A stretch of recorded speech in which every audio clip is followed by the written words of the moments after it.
안녕하세요. 매주 좋은 책을 선정하여 주요 내용을 소개하는 내순의 도서관입니다. 미래의 직업은 어떤 것들이 있을까요? 아마 지금보다는 많이 다를 것 같습니다. 과거에 유망했던 직업들이 쇠퇴하고 새로운 직업들이 탄생하고 있습니다. 그래서 오늘은 내 미래의 직업은 이라는 책을 소개합니다. 꿈 많은 초등학생부터 입시를 앞둔 청소년, 취업을 앞둔 취준생들까지 누구나 진로를 고민합니다. 진로는 앞으로 살아가야 할 삶의 방향을 설정하고 나아가는 과정을 뜻합니다. 그런 진로 선택의 고민을 이 책에서 도움을 받으시기 바랍니다. 그러면 책의 주요 내용을 살펴보도록 하겠습니다. 도전하고 도전하라. 실패는 또 다른 도전의 이유. 혁신적으로 세상의 변화를 주도하는 사람들은 미래를 두려워하지 않고 도전하는 사람들이다. 달까지 왕복 여행 상품을 개발하고 사람 없이 움직이는 무선 자율주행 자동차를 탄생시킨 일론 머스크가 대표적인 인물이다. 국가 사업으로 진행되는 거대 프로젝트인 우주 왕복선을 민간 기업에서 개발하고 상품화하는 것에 대해 처음에는 냉소적인 반응이 쏟아졌다고 한다.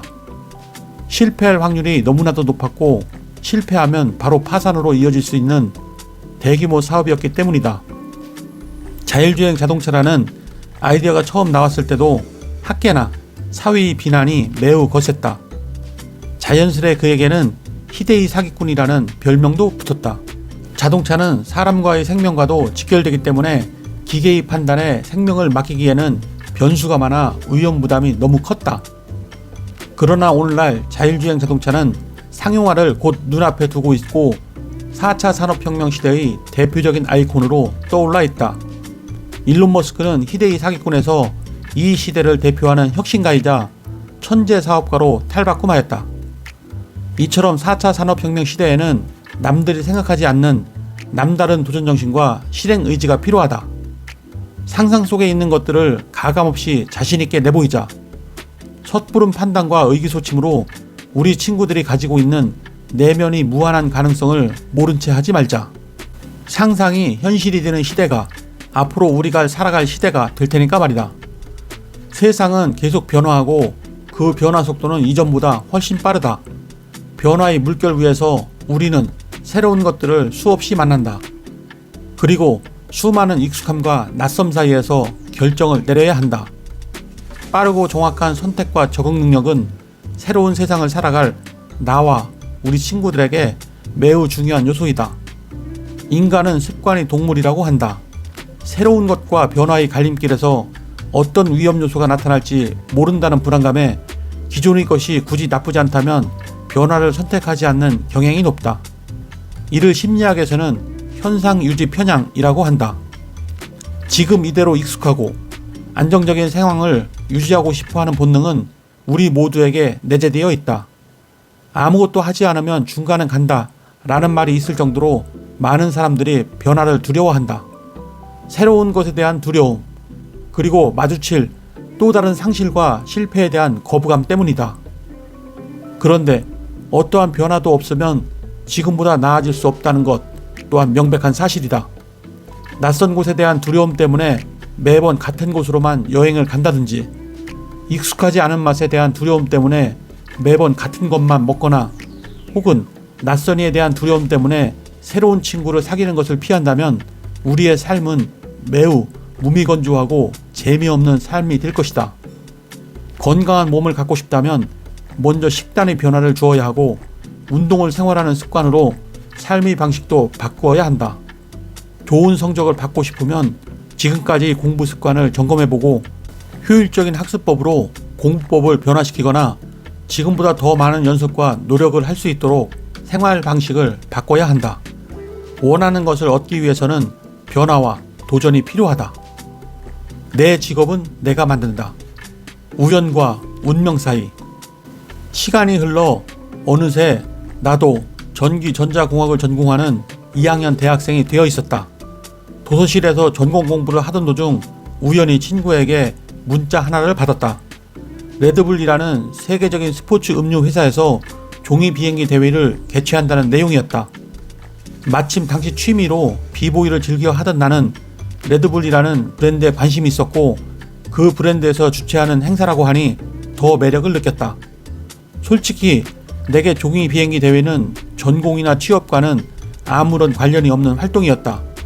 초등학교 이후로는 종이 비행기를 접거나 날려본 기억도 가물가물하였다. 그러나 그 순간에는 너무도 쉽게 결정을 내렸다. 단순히 해당 브랜드를 선호한다는 이유 하나 때문이었을지도 모른다. 당시에는 이 사건이 내 운명을 바꿔줄 계기가 될 것이라고는 생각도 하지 못하였다. 대회 당일, 대회장에서는 나는 또 다른 우연을 만났다. 바로 종이 비행기 오래 날리기 국가대표 이종욱 선수를 만난 것이다. 이종욱 선수와 많은 이야기를 하면서 고개비행이라는 종목에 대하여 들을 수 있었다. 고개비행은 여러 대의 종이 비행기를 제한된 시간 동안에 예술적으로 날리는 종목이다. 그렇게 나는 평소에 자주 보던 기본적인 형태의 종이 비행기부터 생전 처음 보는 다양한 종류의 종이 비행기들을 만나볼 수 있었다. 또 종이 비행기들을 하나씩 날려보면서 평소에는 느끼지 못했던 신선한 재미도 느낄 수 있었다. 그러다 문득 날아가는 비행기에서 나의 진로에 대한 가능성을 보았다. 당시 나는 비보이 활동을 통해 무대 연출에 대한 지식이 어느 정도 있었다.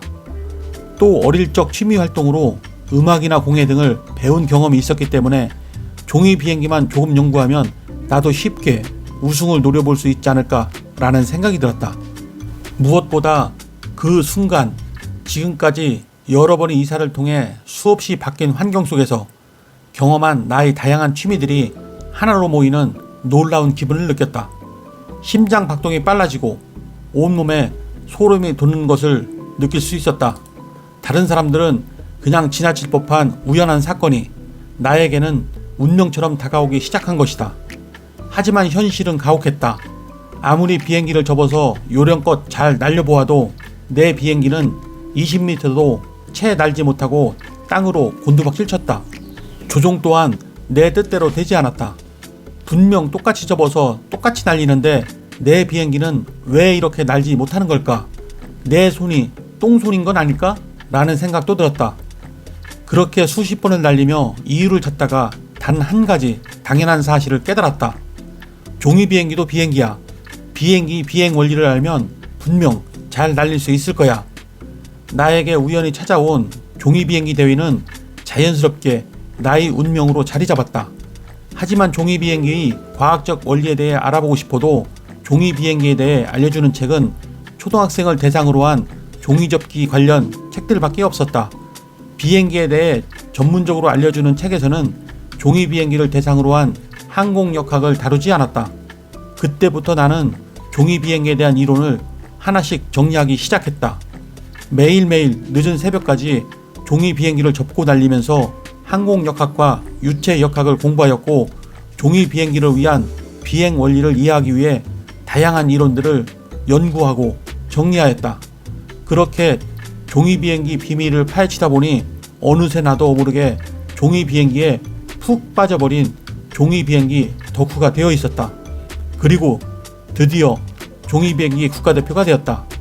기회는 우연처럼 다가온다. 내게 우연히 기회가 찾아왔을 때 알아채지 못하고 지나친다면 기회는 그냥 스쳐 지나갈 뿐이다. 반대로 우연히 찾아온 기회를 운명처럼 믿는다면 기회는 가능성이 되어 내 꿈을 완성시킬 열쇠가 되어줄 것이다. 종이 비행기로 밥 벌어먹고 살 수 있다고? 본격적으로 이색 스포츠 마케터로서 활동을 하기 전에 진행한 첫 행사가 한강 종이 비행기 축제였다. 지금은 우리 종이 비행기 국가대표팀이 축제의 기획부터 운영까지 전부 담당하고 있고 매회 수천 명의 사람이 찾아오는 대표적인 종이 비행기 축제가 되었다. 진주에서는 종이회사인 무림제지와 함께 진주 종합경기장에서 열리는 무림 페이퍼 코리안컵 종이비행기 대회를 개최하고 있다. 또 사천 에어쇼의 홍보대사가 되는 등 전국 각지에서 열리는 크고 작은 종이비행기 대회와 체험 행사들을 운영하고 있다. 그 외에도 수많은 기관, 기업, 학교에서 과학, 진로, 인문 등 다양한 분야의 강연 활동을 하고 있다. 또 2년 전 시작한 유튜브도 어느덧 4만 명의 구독자를 향해 나아가고 있다. 그렇다. 우리는 종이 비행기로도 충분히 밥 벌어 먹으며 살고 있다. 이처럼 창직을 통해 새로운 직업을 만든다고 해서 거창한 사람이 되어야 하거나 큰 업적을 이루어야 하는 것은 아니다. 창직도 관점에 따라 여러 종류가 있다. 하지만 적어도 내가 경험한 창직이란 정말 해보고 싶은 것이 지금 세상에 있는 직업들과는 묘하게 다를 때 내가 그 직업과 일을 재정의하여 새로운 직업을 만들어 나가는 과정이라고 생각한다. 만약 창직이나 창업을 해보고 싶을 때는 무엇부터 고민해야 할까? 나는 가장 1순위로 관심 분야를 정하라고 말하고 싶다. 내가 호기심이 있고 열정이 있어야 새로운 생각도 들고 꾸준히 나아갈 힘도 생긴다. 그리고 이 힘의 원천은 바로 즐거움이다. 내가 꾸준히 즐겁게 할 수 있는 분야가 무엇인지, 나를 매료시키는 분야가 무엇인지를 분명히 알아야 한다. 여기에서 분야는 간단히 말하면 직업군이라고 볼 수 있지만 직업군이라고 말할보다는 내가 좋아하는 행위가 더 어울릴 것이다. 네, 이상으로 책의 주요 내용을 살펴보았고요. 이 책은 급변하는 시대 속에서 미래 직업에 대한 전망과 방향성을 제시하는 책입니다. 미래의 직업은 개인의 적응력과 학습 능력에 따라 달라질 수 있습니다. 특정 기술이나 트렌드만 쫓는 것보다 자신만의 강점을 살려 변화하는 환경에 대비하는 것이 중요합니다. 이 책은 직업 선택의 기준과 미래 전망을 고민하는 학생, 직장인, 부모 모두에게 유익한 통찰을 제공하는 안내서입니다. 미래의 직업 선택을 이해하는 데 도움이 되셨다면 구독과 좋아요 부탁드립니다. 그러면 다음 시간에 뵙겠습니다. 감사합니다.